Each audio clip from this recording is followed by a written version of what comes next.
श्री कृष्णा दोस्तों, किशोरी क्रिएशन से मैं सपना शर्मा आप सभी का हार्दिक स्वागत करती हूँ आपके अपने चैनल पर। दोस्तों, आज के वीडियो में माघ मास महात्म्य के 24वें दिन की कथा लेकर के आई हूँ। इससे पहले के माघ मास महात्म्य के 23 अध्याय के वीडियो जो है मैंने मेरे चैनल पर डाले हुए हैं, जिनको आप मेरे चैनल पर जाकर देख भी सकते हैं और श्रवण भी कर सकते हैं। आइए सुनते हैं माघ मास महात्म्य के 24वें दिन की कथा।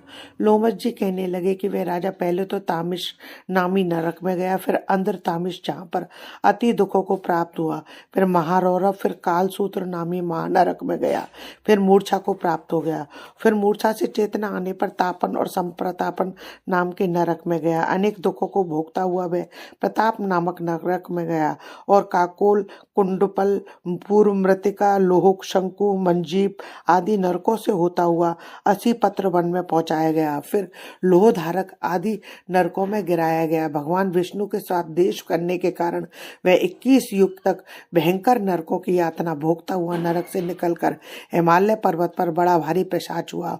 उस वन में भूखा और प्यासा फिरता रहा। उसको मेरू पर्वत पर भी कहीं खाने को नहीं मिलता और ना ही पीने को जल। तो होतव्यता के कारण वह पिशाच घूमता हुआ एक समय प्लुत प्रस्रवण नाम के वन में जा निकला। वहेड़े के वृक्ष के नीचे वह दुखी होकर हाय मैं मरा ऐसे जोर जोर से पुकारने लगा और कहने लगा, भूख से दुखी मेरे इस जन्म का कब अंत होगा? इस पाप रूपी समुद्र में डूबते हुए मुझको कौन सहारा देगा? जी कहने लगे कि इस प्रकार वेद पाठ करते हुए देवदूती ने उसके दुख भरे वचनों को सुना और वहां पर एक पिशाच को देखा।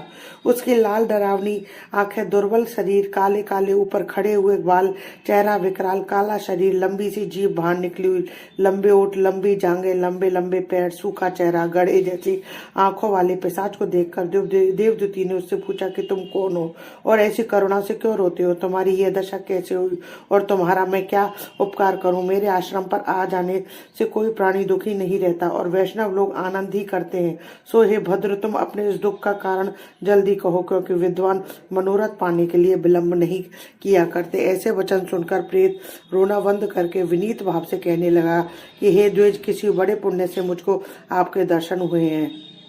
बिना पुण्य के साधुओं की संगति नहीं होती।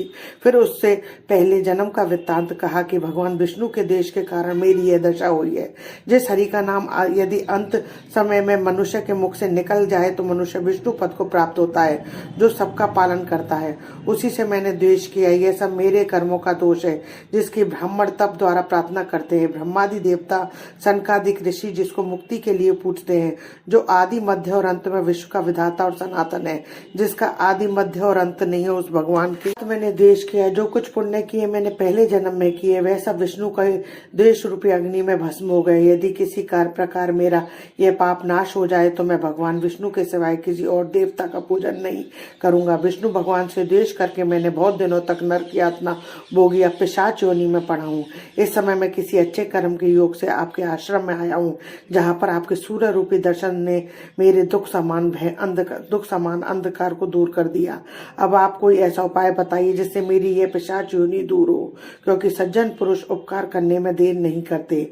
देवदूती कहने लगे कि यह माया देवता, मनुष्य, असुर सबकी स्मृति को मोहित कर देती है, जिससे धर्म का नाश करने वाला द्वेष पैदा हो जाता है। जगत के उत्पन्न करने, रक्षा करने और नाश करने वाले जो सब प्राणियों की आत्मा है, उनसे भी लोग द्वेष करते हैं। जिनके अर्पण करने से सभी कर्म सफल होते हैं, जिनकी भक्ति से मुख मोड़ने वाले मूर्ख कौन सी गति को प्राप्त नहीं होते। चारों वर्णों का वेदोक्त हरि का भजन करना ही उत्तम है, अन्यथा को मार्ग में चलने वाले मनुष्य नरक के गामी होते हैं। इसी कारण वेद विरुद्ध कर्मों को त्यागना चाहिए। अपनी बुद्धि से बचे हुए धर्मों के मार्ग पर चलने से मनुष्य परलोक के पद का विनाश करते हैं। वे वेद, देवता और ब्राह्मणों की निंदा करते हैं।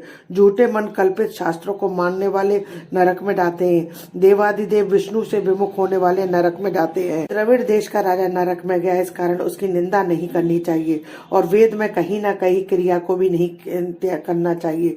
लोमश जी कहने लगे, ऐसा कहने पर मुनि ने पिशाच को सुमार्ग बतलाया कि माघ मास में तुम प्रयाग में जाकर स्नान करो, जिससे तुम्हारी वह पिशाच योनि समाप्त हो जाएगी। माघ मास में प्रयाग में स्नान करने से मनुष्य पहले जन्म के सब पापों से मुक्त हो जाता है।